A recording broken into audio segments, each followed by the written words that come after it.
ദൈവനാമം വാഴ്ത്തപ്പെടുമാറാകട്ടെ. നിങ്ങൾക്കെല്ലാവർക്കും യേശുക്രിസ്തുവിൻ്റെ ധന്യനാമത്തിൽ സ്നേഹവന്ദനങ്ങൾ. തിരുവെഴുത്തിൽ നിന്ന് ഒരു വേദഭാഗം നമുക്ക് വായിക്കാം. എബ്രായർക്ക് എഴുതിയ ലേഖനം 1-ാം അധ്യായത്തിൻ്റെ 1-ാമത്തെ വാക്യം. ദൈവം പണ്ട് ഭാഗമായിട്ടും വിവിധമായിട്ടും പ്രവാചകന്മാർ മുഖാന്തരം പിതാക്കന്മാരോട് അരുളി ചെയ്തിട്ട് ഈ അന്ത്യകാലത്ത് പുത്രൻ മുഖാന്തരം നമ്മോട് അരുളി ചെയ്തിരിക്കുന്നു. നമ്മൾ ദൈവത്തിൻ്റെ ഏറ്റവും ശ്രേഷ്ഠമായ ദൈവകൃപയുടെ ഏറ്റവും പ്രധാനപ്പെട്ട ശ്രദ്ധേയമായ അനുഭവങ്ങളെപ്പറ്റി, പരിശുദ്ധാത്മാവിൻ്റെ ഇടപെടലുകളെപ്പറ്റി ചിന്തിച്ചു വരികയാണ്. ഇവിടെ നാം വായിച്ച വേദഭാഗം വെളിപ്പെടുത്തുന്നത് ദൈവിക വെളിപ്പാടുകളുടെ തുടക്കം മുതൽ അതിൻ്റെ ഒടുക്കം വരെ ഏകദേശം ചരിത്രത്തിലേക്കുള്ള കർത്താവായ യേശുക്രിസ്തുവിൻ്റെ പ്രവേശനം വരെയുള്ള ഒരു ചരിത്രം വളരെ ഹ്രസ്വമായിട്ട് അപ്പോസ്തലനായ പൗലോസ്ലീഹ രേഖപ്പെടുത്തിയിരിക്കുകയാണ്. ദൈവാവിഷ്കാരത്തിൻ്റെ പൂർണ്ണത എന്ന് പറയുന്നത് കർത്താവായ യേശുക്രിസ്തുവാണ്.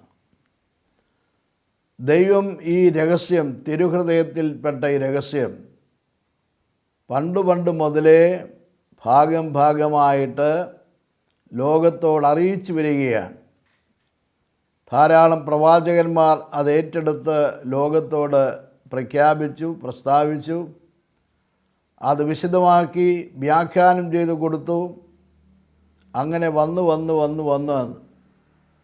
ലോക ചരിത്രത്തിലേക്ക് വന്നെത്തുമ്പോൾ നാം അവിടെ കാണുന്നത് കർത്താവായ യേശുക്രിസ്തുവിനെയാണ്.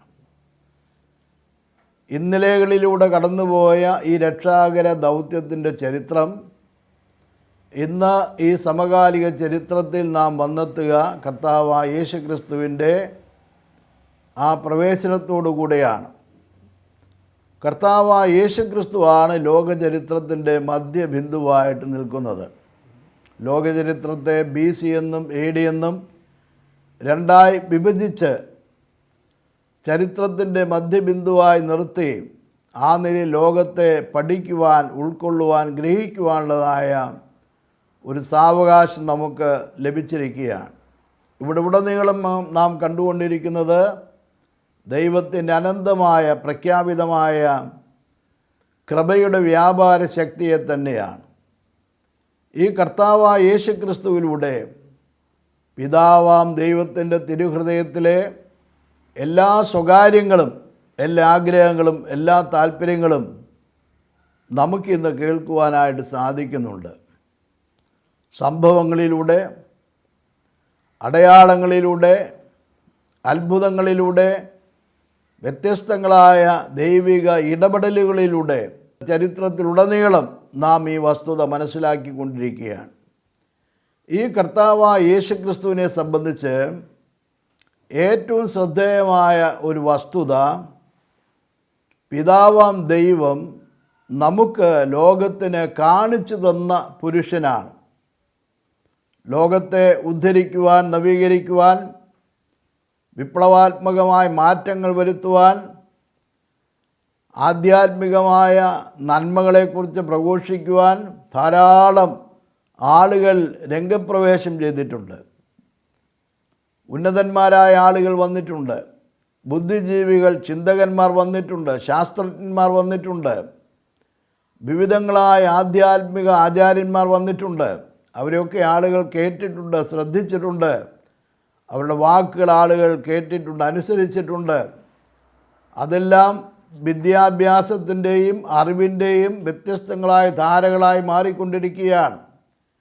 എന്നാൽ ദൈവാവിഷ്കാരത്തിൻ്റെ രക്ഷാകരമായ പദ്ധതിയുടെ ആ ദൗത്യത്തിൻ്റെ ഏറ്റവും വ്യക്തമായ അറിവ് ദൈവത്തിൽ നിന്ന് നാം കേൾക്കുന്നത് കർത്താവായ യേശുക്രിസ്തുവിലൂടെയാണ്. പിതാവാം ദൈവത്തിൻ്റെ എല്ലാ ആഗ്രഹങ്ങളും, എല്ലാ സ്വപ്നങ്ങളും, എല്ലാ പദ്ധതികളും നാം അറിയുന്നത്, ചരിത്രം അറിയുന്നത് തൻ്റെ ഏകജാതനായ പുത്രൻ കർത്താവായ യേശുക്രിസ്തുവിലൂടെയാണ്.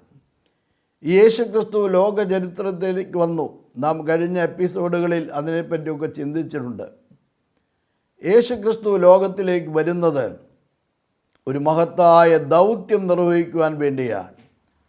അതേറ്റവും ശ്രേഷ്ഠമായ ഒരു പദ്ധതി ആവിഷ്കരിച്ചിട്ടാണ്. ആ പദ്ധതി നിവർത്തിക്കുവാൻ വേണ്ടിയാണ്. ആ പദ്ധതിയെപ്പറ്റി നാം ചിന്തിക്കുന്നത് ദൈവിക രക്ഷാകര പദ്ധതി എന്നാണ്. മാനവരാശിയുടെ പാപത്തിൻ്റെ പരിഹാരാർത്ഥം സാക്ഷാത്തായ ഏറ്റവും ക്രമീകരിക്കപ്പെട്ട ഒരു വ്യവസ്ഥയാണ്, പദ്ധതിയാണ് ഈ രക്ഷാകര പദ്ധതി. ആ പദ്ധതിക്ക് വേണ്ടി ദൈവം അയച്ചത് അല്ലെങ്കിൽ കാണിച്ചു തന്നത്, നിയോഗിച്ചത് തൻ്റെ ഏകജാതനായ പുത്രനായ കർത്താവായ യേശുക്രിസ്തുവിനെ തന്നെയാണ്. പാപം ചെയ്ത മനുഷ്യൻ അന്നു മുതൽ അസ്വസ്ഥനാണ്. മാനസികമായും ശാരീരികമായും ദുർബലനായി മാറുകയാണ്. അവൻ്റെ പാപത്തിൻ്റെ പശ്ചാത്താപത്തോടുകൂടെ, പ്രായശ്ചിത്തത്തോടുകൂടെ, കർമ്മങ്ങൾ അനുഷ്ഠിച്ചുകൊണ്ട്, ആചാരങ്ങൾ അനുഷ്ഠിച്ചുകൊണ്ട് അതിലെല്ലാം പ്രതിവിധി കണ്ടെത്തുവാനുള്ളതായ ബുദ്ധിപരമായ കരുനീക്കങ്ങളെല്ലാം മനുഷ്യൻ നടത്തിയിട്ടുണ്ട്. യാഗങ്ങൾ അർപ്പിക്കുവാൻ അവൻ സന്നദ്ധനായിരുന്നു, ബലികൾ അർപ്പിക്കുവാൻ സന്നദ്ധനായിരുന്നു, ആരാധിക്കുവാൻ സന്നദ്ധനായിരുന്നു, പ്രാർത്ഥിക്കുവാൻ സന്നദ്ധനായിരുന്നു. ദൈവപ്രസാദത്തിന് വേണ്ടി കൽപ്പിക്കപ്പെട്ട ഏത് കാര്യം നിറവേറ്റുവാൻ അവൻ സന്നദ്ധനായിരുന്നു. പക്ഷേ നിർഭാഗ്യമെന്ന് പറയട്ടെ, വാസ്തവമായി ആരാധിക്കേണ്ടവനെ കണ്ടെത്തുവാനോ രക്ഷകനെ തിരിച്ചറിയുവാനോ മനസ്സിലാക്കുവാനോ സാധിച്ചിട്ടില്ല. ആരാധ്യനല്ലാത്തവരെ ആരാധിക്കുകയും രക്ഷകനല്ലാത്തവരെ രക്ഷകനായി പരിഗണിക്കുകയും ചെയ്തു പോന്ന അന്ധമായ ചിന്താഗതിയോടുകൂടിയുള്ള ഒരു പ്രയാണം മാനവരാശിക്കുണ്ടായിരുന്നു. എന്നാൽ ദൈവം കാണിച്ചു കൊടുത്ത ഈ കർത്താവായ യേശുക്രിസ്തുവിനെ ചരിത്രം മനസ്സിലാക്കി. എന്താണ് അദ്ദേഹത്തെ വ്യത്യസ്തനായി കാണുവാൻ സാധിച്ച അടയാളങ്ങൾ, അത് ചൂണ്ടിക്കാണിക്കുന്നതിൽ വളരെ സന്തോഷമുണ്ട്. ഒന്നാമത്തെ കാര്യം, യേശുവിൻ്റെ ജനനം തന്നെ സ്വർഗീയമായ ഒരു പ്രഖ്യാപനത്തോടെ, വിളംബരത്തോടെ ആയിരുന്നു. അവിടെ പറയുന്നുണ്ട്, യേശു രക്ഷകനായിട്ട് ജനിക്കും എന്ന് പറയുന്നുണ്ട്. അവൻ തൻ്റെ ജനത്തെ അവരുടെ പാപങ്ങളിൽ നിന്ന് രക്ഷിപ്പാനിരിക്കൊണ്ട് അവന് യേശു എന്ന് പേരിടണം. ആ പേരിൻ്റെ ഉറവിടം, ആ പേരിൻ്റെ അസ്തിത്വം, ആ പേരിൻ്റെ പ്രത്യേകത ഒരു ദൗത്യമാണ്. ജനത്തെ അവരുടെ പാപങ്ങളിൽ നിന്ന് രക്ഷിക്കുക, വീണ്ടെടുക്കുക, അതാണ് ദൗത്യം. യാഗങ്ങൾ കൊണ്ട് പരിഹാരം വരാത്ത, പ്രായശ്ചിത്ത കർമ്മങ്ങൾ കൊണ്ട് പരിഹരിക്കാനാവാത്ത, പരമ്പരാഗതമായ ആചാരാനുഷ്ഠാനങ്ങൾക്ക് പരിഹരിക്കാനാവാത്ത, ദിവ്യപ്രതിഭകളുടെ ആഗമനം കൊണ്ട് സാധിക്കാതെ പോയ ആ രക്ഷാകര ദൗത്യം നിറവേറ്റുവാൻ നിമിത്തം ലഭിച്ചത്, നിയോഗം ലഭിച്ചത് കർത്താവായ യേശുക്രിസ്തുവിനാണ്. പേരിൻ്റെ അർത്ഥം പോലും അതാണ്. ആ മഹത്തായ ദൗത്യം അവിടെ ഉൾക്കൊള്ളുകയാണ്. യേശു രക്ഷകനാണ്. മാനവരാശിയുടെ പാപത്തിൻ്റെ പരിഹാരത്തിന് വേണ്ടിയാണ് കർത്താവായ യേശുക്രിസ്തു ചരിത്രത്തിലേക്ക് വന്നത്. അദ്ദേഹം ഒരു സാധാരണക്കാരനായിരുന്നു. ആർക്കും തിരിച്ചറിയാനാവുന്നതുപോലെ ഗുണങ്ങൾ കൊണ്ട്, നന്മകൾ കൊണ്ട്, വരപ്രസാദം കൊണ്ട് വ്യത്യസ്തനായ ഒരു മനുഷ്യനായിരുന്നു കർത്താവായ യേശുക്രിസ്തു. അവിടുന്ന് വന്നു തൻ്റെ ജനത്തോട് സംസാരിക്കുവാനായിട്ട് തുടങ്ങി, ആളുകളോട് വർത്തമാനം പറയുവാനായിട്ട് തുടങ്ങി. അദ്ദേഹത്തിൻ്റെ വരവിൻ്റെ ആവശ്യങ്ങൾ, ലക്ഷ്യങ്ങളെല്ലാം വെളിപ്പെടുത്തി. അതോടൊപ്പം എങ്ങനെയാണ് ജീവിക്കേണ്ടത്, ആ ജീവിതത്തിൻ്റെ തത്വശാസ്ത്രം അദ്ദേഹം പഠിപ്പിച്ചുകൊണ്ടിരുന്നു, പ്രബോധിപ്പിച്ചുകൊണ്ടിരുന്നു. നല്ല ജീവിതമാണ് നയിച്ചത്. മറ്റുള്ളവർക്ക് നന്മ ചെയ്യുന്നു, ഉപകാരങ്ങൾ ചെയ്യുന്നു, എല്ലാ നന്മകളും ചെയ്യുകയാണ്. സൗഖ്യം ആവശ്യമുള്ളവർക്ക് സൗഖ്യം ചെയ്യുന്നു, അസ്വസ്ഥരായി ജീവിക്കുന്ന ആളുകൾക്ക് സ്വസ്ഥത നൽകുന്നു, സമാധാനം നൽകുന്നു, സങ്കടത്തിൽ കഴിയുന്ന ആളുകൾക്ക് വിടുതൽ നൽകുന്നു, ബന്ധനത്തിൽ കഴിയുന്ന ആളുകൾക്ക് വിടുതൽ നൽകുന്നു. എല്ലാ ആളുകൾക്കും നന്മ നൽകുകയാണ്. സകല ആളുകളെയും തൻ്റെ അടുക്കിലേക്ക് വിളിക്കുകയാണ്. അധ്വാനിക്കുന്നവരും ഭാരം ചുമക്കുന്നവരുമായുള്ളവരെ എൻ്റെ അടുക്കിലേക്ക് വരുവീൻ, ഞാൻ നിങ്ങളെ ആശ്വസിപ്പിക്കാം എന്ന് കർത്താവായ യേശുക്രിസ്തു പറയുകയാണ്. അഭയം തേടി അഭയാർത്ഥികൾ കഴിവുള്ള ശക്തനായ ഒരു നേതാവിൻ്റെ അടുക്കിലേക്ക് വരുന്നത് കാണുമ്പോൾ പല നേതാക്കന്മാരും ആ വ്യക്തികളെ തഴഞ്ഞ് ഒഴിഞ്ഞ് മാറിക്കടന്നു പോകുന്ന കാഴ്ചയാണ് നാം കണ്ടിട്ടുള്ളത്. എന്നാൽ യേശു അങ്ങനെയല്ല. വേദനിക്കുന്ന മനുഷ്യരെ ഒഴിവാക്കാത്ത, അവഗണിക്കാത്ത, ആവശ്യത്തിലിരിക്കുന്ന ഏത് വ്യക്തിയെയും കണ്ടെത്തുന്ന, ഓടിച്ചെന്ന് ആശ്വസിപ്പിക്കുന്ന ഒരു ജീവിതമാണ് കർത്താവായ യേശു ക്രിസ്തു ചെയ്തത്. ആ ജീവിതത്തിൻ്റെ മറ്റൊരു പ്രത്യേകത എന്ന് പറയുന്നത്, അവിടുന്ന് ജീവിതം കൊണ്ട് തന്നെ തൻ്റെ സുവിശേഷത്തിൻ്റെ സാക്ഷ്യം വഹിക്കുകയാണ്. തൻ്റെ ജീവിതത്തെ ഏറ്റവും വ്യക്തമായ നിലയിൽ വെളിപ്പെടുത്തുന്ന കാഴ്ച കാണുവാനായിട്ട് സാധിക്കുന്നുണ്ട്. ഈ കർത്താവായ യേശു ക്രിസ്തുവിൻ്റെ ജീവിതം വളരെ വേദനാപൂർണമായ ജീവിതമായിരുന്നു. വളരെയേറെ പ്രതിസന്ധികളും പോരാട്ടങ്ങളും അനുഭവിക്കേണ്ടി വന്നു. പൗലോസ്ലീഹ എബ്രായ ലേഖനത്തിൽ അതിനെപ്പറ്റി പറയുന്നത്, യേശു ക്രിസ്തു അനുഭവിച്ച സങ്കടങ്ങൾ, സഹനങ്ങൾ, അതിനെപ്പറ്റി പറയുന്നത് അവിടുന്ന് കഷ്ടമനുഭവിച്ചു, കഷ്ടാനുഭവങ്ങളിൽ തികഞ്ഞവനായി വന്നു എന്ന് രേഖപ്പെടുത്തിയിട്ടുണ്ട്. അത്രമാത്രം പീഡാസഹനങ്ങളിലൂടെയാണ് കർത്താവായ യേശു ക്രിസ്തു കടന്നുപോയത്. ആ സഹനങ്ങളെല്ലാം അവസാനിക്കുന്നത് കാൽവരിയിലെ ക്രൂശിൽ ക്രൂശീകരണത്തോടുകൂടിയാണ്. ഏറ്റവും ദുഷ്കരമായ, ഏറ്റവും വേദനാജനകമായൊരന്ത്യം, ഒരു മരണം അതായിരുന്നു. അതൊരു ശിക്ഷയെപ്പോലെയാണ് പരിഗണിച്ചത്. ക്രൂശിൽ മരിച്ച്, ക്രൂശിക്കപ്പെട്ട് മരിക്കുന്നൊരനുഭവമാണ്. സഹനത്തിൻ്റെ പാരമ്യം കർത്താവായ യേശു ക്രിസ്തു സഹിച്ചു. തൻ്റെ ഏതെങ്കിലും തെറ്റിൻ്റെ ശിക്ഷയായിട്ടല്ല കർത്താവായ യേശു ക്രിസ്തു ശിക്ഷയല്ല അനുഭവിച്ചത്. മറ്റുള്ളവർക്ക് വേണ്ടിയാണ്. മറ്റുള്ളവരെ ബന്ധനസ്ഥരായി, മറ്റുള്ളവരെ വിമുക്തരാക്കുവാൻ വേണ്ടി, അവരുടെ പാപങ്ങൾക്ക് പരിഹാരം ഉണ്ടാക്കാൻ വേണ്ടി, അവരെ ഉദ്ധരിക്കുവാൻ വേണ്ടി, അവരെ ദൈവത്തിൻ്റെ വകയാക്കി മാറ്റുവാൻ വേണ്ടി എല്ലാവരുടെയും പാപം കർത്താവായ യേശു ക്രിസ്തു തൻ്റെ മേൽ വഹിച്ചു, തൻ്റെ മേൽ ചുമന്നു. ആ പാപഭാരം തൻ്റെ ചുമലിൽ അവിടുന്ന് ഏറ്റുവാങ്ങി. അങ്ങനെയാണ് ക്രൂശിക്കപ്പെടുന്നത്. ഈ ക്രൂശീകരണത്തിൽ സംഭവിച്ച ഏറ്റവും പ്രധാനപ്പെട്ട കാര്യം, അവിടുന്ന് ഒരു അപ്പം നുറുക്കപ്പെടുന്നത് പോലെ വിഭജിക്കപ്പെട്ടു. അവിടുത്തെ ശരീരത്തിൽ ഒരു തുള്ളി രക്തം പോലും ശേഷിപ്പിക്കാതെ എല്ലാം ഒഴുക്കി തന്നു. തിരുവെഴുത്ത് പറയുന്നു, അവൻ്റെ പുത്രനായ യേശുവിൻ്റെ രക്തം സകല പാപവും പോക്കി നമ്മെ ശുദ്ധീകരിക്കുന്നു. കർത്താവായ യേശു ക്രിസ്തുവിൻ്റെ രക്തം മാനവരാശിയുടെ പാപത്തിൻ്റെ പരിഹാരാർത്ഥമായി മാറിയിട്ടുണ്ട്. കടം വീട്ടിയിട്ടുണ്ട്, ബന്ധനങ്ങളിൽ നിന്ന് വിടുവിച്ചിട്ടുണ്ട്. യേശു ക്രിസ്തുവിലൂടെ പിതാവാം ദൈവത്തിൻ്റെ അടുക്കിലേക്കുള്ള പ്രവേശനം നമുക്ക് ലഭിച്ചിട്ടുണ്ട്. ധൈര്യത്തോടെ ദൈവസന്നിധിയിലേക്ക് ചെല്ലുവാനുള്ളതായ സാവകാശം നമുക്ക് ലഭിച്ചിട്ടുണ്ട്. ഈ വാക്കുകൾ കേൾക്കുന്ന എൻ്റെ സുഹൃത്തുക്കളോട് വളരെ ആത്മാർത്ഥമായി എനിക്ക് ചോദിക്കുവാനുള്ളതായ ഒരു ചോദ്യം ഇതാണ്. ഇത്രയും കാലം നാം ജീവിച്ചു. ജീവിതത്തിൻ്റെ ഓരോരോ ഘട്ടങ്ങളും നാം സന്തോഷത്തോடு തന്നെ താണ്ടിയിട്ടുണ്ട്. എന്നാൽ ദുഃഖങ്ങളും ദുരിതങ്ങളും സങ്കടങ്ങളും പ്രതിസന്ധികളും ഉണ്ടായിട്ടുണ്ടാകാം. അതോടൊപ്പം തന്നെ മതപരമായ എല്ലാ ചടങ്ങുകളും ആചാരങ്ങളും വളരെ കൃത്യമായി വിശ്വസ്തമായി നാം ഏറ്റെടുത്തിട്ടുണ്ടാകാം, നിറവേറ്റിയിട്ടുണ്ടാകാം.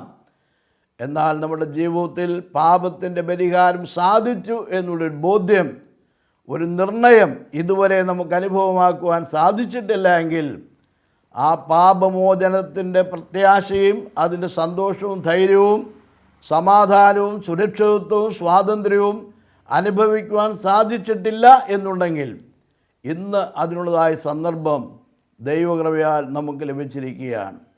എങ്ങനെയാണ് പാപത്തിൻ്റെ പരിഹാരം, ആ പാപമോചനം പ്രാപിക്കുവാൻ സാധിക്കുന്നത്? അത് കൃപയാൽ സംഭവിക്കേണ്ട ഒരു കാര്യമാണ്, വിശ്വാസത്താൽ സംഭവിക്കേണ്ട കാര്യമാണ്. അതിനുവേണ്ടി യാതൊരു ദാനധർമ്മങ്ങളുടെയും ആവശ്യമില്ല, ഒരു പുണ്യപ്രവൃത്തികളുടെയും ആവശ്യമില്ല. കേവല വിശ്വാസത്താൽ സാധിക്കേണ്ട ഒരു കാര്യമാണ്. ദൈവത്തിൻ്റെ വചനം പറയുന്നു, അവൻ്റെ പുത്രനായ യേശുവിൻ്റെ രക്തം സകല പാപവും പോക്കി നമ്മെ ശുദ്ധീകരിക്കുന്നു.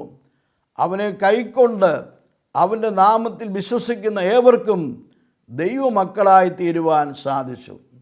നാം ദോഷങ്ങളുള്ളവരും തിന്മകളുള്ളവരും പാപങ്ങളുള്ളവരും അതിൻ്റെ ബന്ധനത്തിൽ അതിൻ്റെ അസ്വസ്ഥതയിൽ കഴിയുന്നവരുമാണെങ്കിൽ പാപത്തിൻ്റെ പരിഹാരം സംഭവിച്ചിട്ടില്ല, സാധിച്ചിട്ടില്ല എന്നാണ് അത് അർത്ഥമാക്കുന്നത്. നമ്മുടെ ജീവിതത്തിൽ നിരാശയുണ്ടാകാം, ദുഃഖമുണ്ടാകാം, സങ്കടമുണ്ടാകാം, ആകുല ചിന്തകളുണ്ടാകാം, ഭാവിയെക്കുറിച്ചുള്ള ഉത്കണ്ഠകളുണ്ടാകാം. എങ്ങനെ മുൻപോട്ട് പോകും ആ ചിന്ത നമ്മെ ഏറെ അലട്ടുന്നുണ്ടാകാം.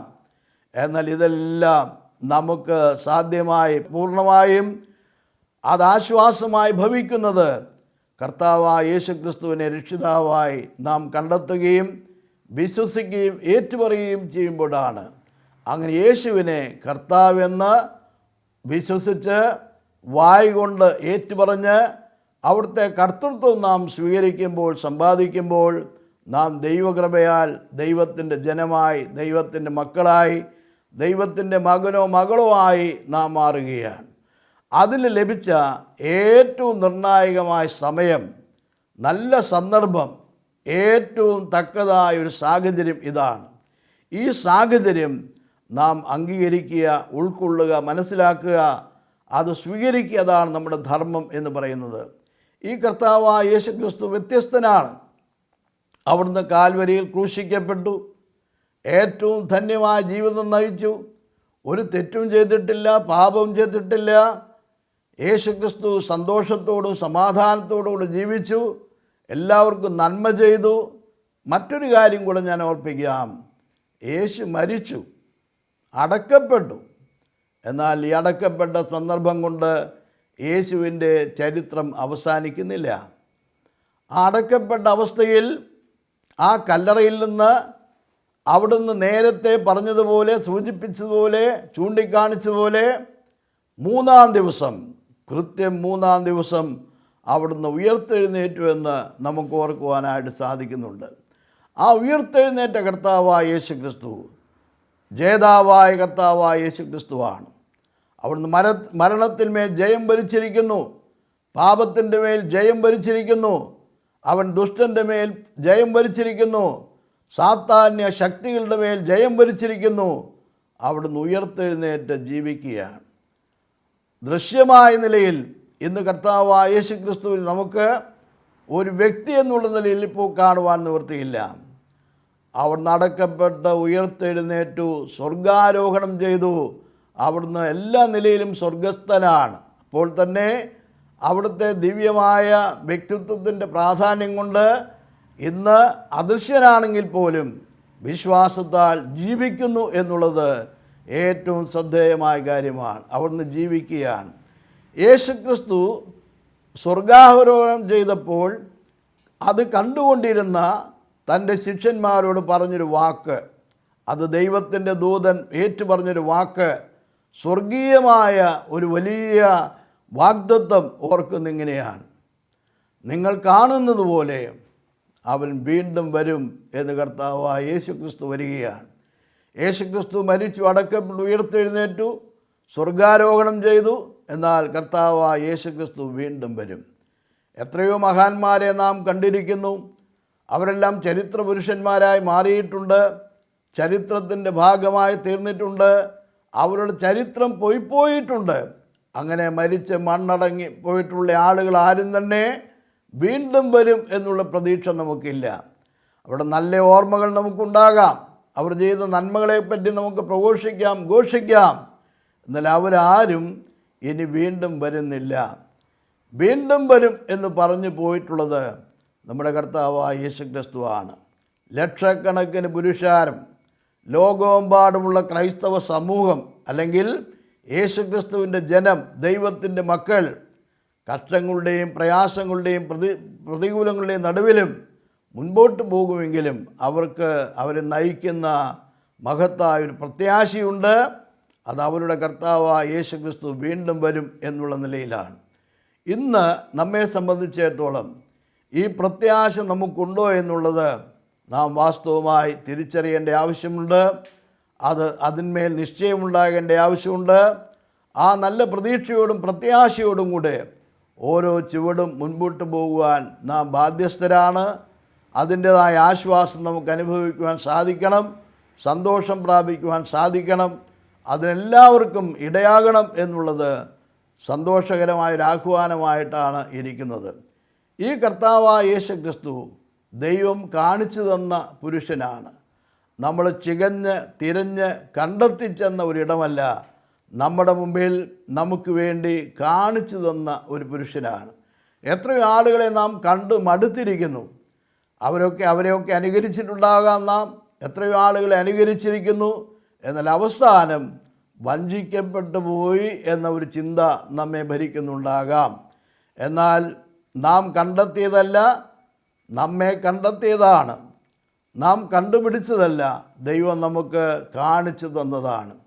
ഈ കർത്താവായ യേശു ക്രിസ്തു നമ്മുടെ ജീവിതത്തിൻ്റെ തൊട്ടടുക്കൽ വന്ന് നിൽക്കുകയാണ്.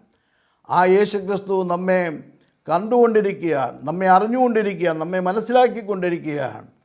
എന്നാൽ നമുക്ക് വിശ്വാസത്താൽ അവിടുത്തെ മനസ്സിലാക്കാൻ സാധിക്കണം, വിശ്വാസത്താൽ അവിടുത്തെ ഉൾക്കൊള്ളുവാൻ സാധിക്കണം, വിശ്വാസത്താൽ അവിടുത്തെ അനുസരിക്കുവാൻ സാധിക്കണം, യേശുവിനെ കർത്താവായി ഉൾക്കൊള്ളുവാൻ സാധിക്കണം. അധ്വാനിക്കുന്നവരും ഭാരം ചുമക്കുന്നവരും ആയുള്ളവരെ എല്ലാവരും എൻ്റെ അടുക്കൽ വരുവീൻ, ഞാൻ നിങ്ങളെ ആശ്വസിപ്പിക്കാം എന്ന് പറഞ്ഞ യേശു തൻ്റെ അടുക്കൽ വരുന്ന ആരെയും അവഗണിക്കുന്നില്ല, തള്ളിപ്പറയുന്നില്ല, അവരെ ഉപേക്ഷിക്കുന്നില്ല.